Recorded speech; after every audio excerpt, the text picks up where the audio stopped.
Ito, magawa tayo ng mukbang. Ito ang aming lansi Aiza. Wala yung aking alaga dahil ang init pala. Alaga dahil kumain sila sa labas, dinala. Ayan. Kaya nakapagluto kami ng lunch. Ilagay namin dito para isaan na lang. Ang init ng rice na eh. Init to. Ayan guys. Ayan. Tapos lagay natin yung prinito kong isda. Prinito kong manok. Ayan. Meron na rin kaming indomie sa gitna. Ayan. At ito ang aming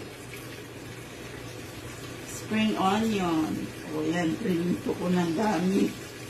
Scoop. Onion na lahat kung ano natin, amoy natin ngayon. Amoy Bombay. Bubukang Bombay na. Tapos may salad na rin kami dito.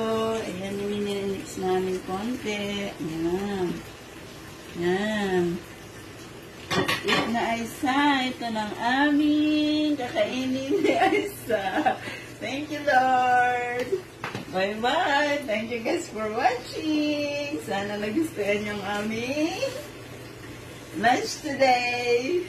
Bye.